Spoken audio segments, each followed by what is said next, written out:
எல்லாம் உனக்காக.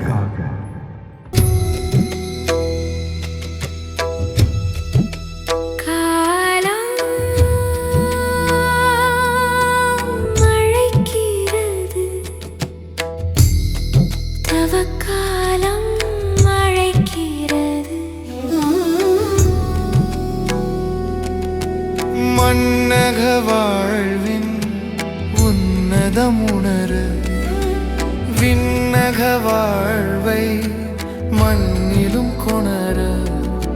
மன்னக வாழ்வின் உன்னதமுணர விண்ணக வாழ்வை மண்ணிலும் கொணர.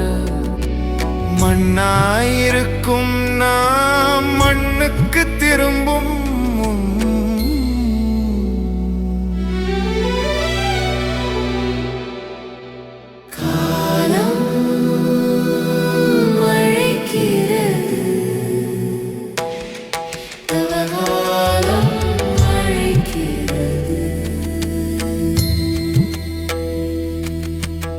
அன்புக்கினியவர்களே, இந்த நாளில் நாம் யூத தலைமை சங்கம் அல்லது யூத ஆலோசனை சங்கம் என்று சொல்லப்படக்கூடிய சனட்ரின் அமைப்பை குறித்து நாம் சிந்திக்க இருக்கிறோம். இது யூத நாட்டின் மிக உயர்ந்த அதிகாரம் கொண்ட ஒரு அமைப்பு.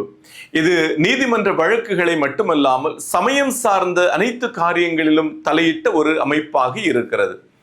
இந்த அமைப்பில் மொத்தம் 71 பேர் உறுப்பினர்களாக இருந்தார்கள். தலைமை குரு இதனுடைய தலைவராக இருந்தார். அவர் நீங்களாக அங்கே மூப்பர்களும் மறைநூல் வல்லுநர்களும் அந்த அமைப்பில் பொறுப்பாளர்களாக இருந்தார்கள். மூப்பர்கள் என்று சொல்லப்படக்கூடியவர்கள் சதுசே அமைப்பை சார்ந்தவர்கள். இவர்கள் பணபலம் மிக்கவர்கள், சமுதாயத்தில் உயர்ந்த அந்தஸ்துடையவர்கள். இவர்கள் உயிர்த்தெழுதலையும் வானதூதர்களையும் நம்பவில்லை. இந்த மறைநூல் வல்லுநர்கள் பரிசேய குழுவிலிருந்து வந்திருக்கின்றவர்கள். இவர்கள் இறை சட்டத்தை நன்கு கற்றறிந்தவர்கள், அதை பிறருக்கு போதித்தவர்கள்.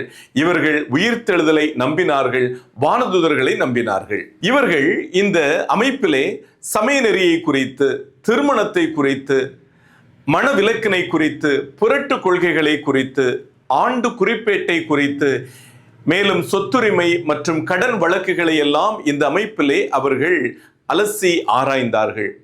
இந்த அமைப்பின் வரலாற்று பின்னணி என்னவென்றால், எண்ணிக்கை நூல் 11ஆம் அதிகாரம் 16ஆம் வசனத்திலே தந்தையாம் கடவுள் மோசே இடத்தில் அவர் இந்த இஸ்ரேல் மக்களை வழிநடத்துகின்ற போது ஏற்படக்கூடிய பிரச்சனைகளை தனி ஒரு நபராய் தீர்க்க அவர் கஷ்டப்படுவதை பார்த்து, இஸ்ரேல் மக்களிலிருந்து 70 பேரை நீ தேர்ந்தெடுத்து அவர்களுக்கு நான் உன்னுடைய ஆவியிலிருந்து கொஞ்சம் கொடுப்பேன், அவர்கள் உனக்கு உதவியாய் இருப்பார்கள் என்று சொன்னார்.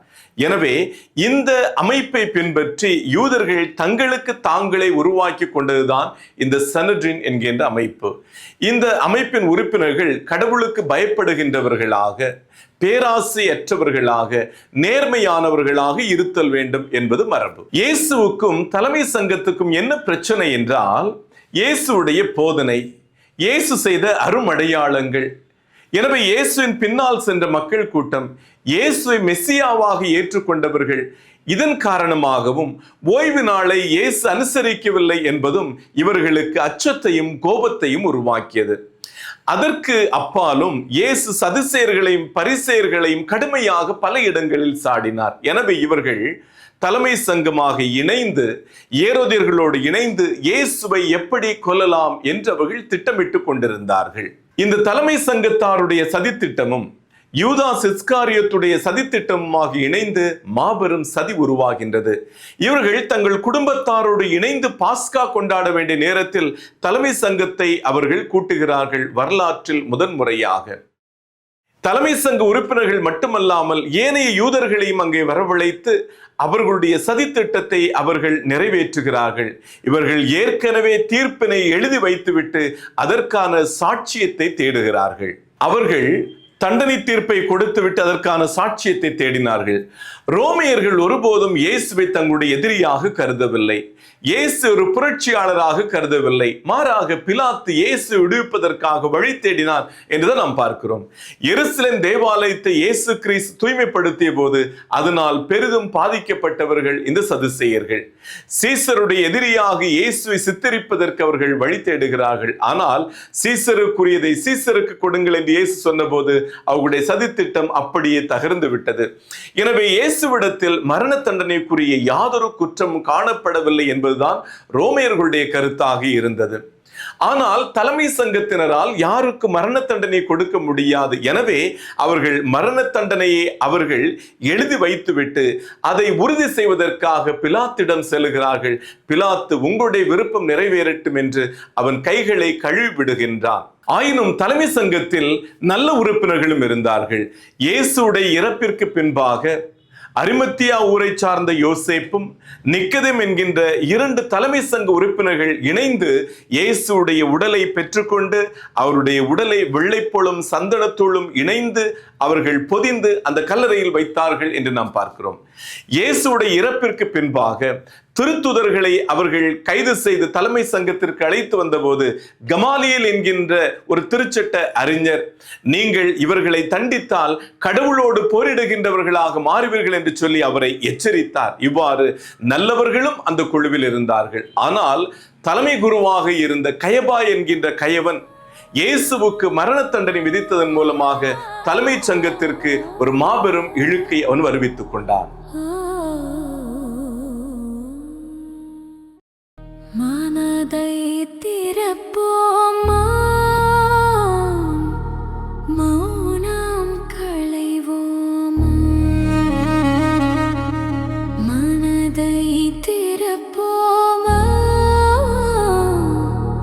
மௌனம் களைவோமா. சிந்தனை சொல் செயல் நித்தமும் சோதித்து அவர் நிந்தனை பாடுகள் உள்ளத்தில் தியானித்து இறையோடும் பிறரோடும் ஒப்புரவாகிட திரும்பி வருவோமா, திரும்பி வருவோமா, திரும்பி வருவோம் நாம், திரும்பி வருவோம்.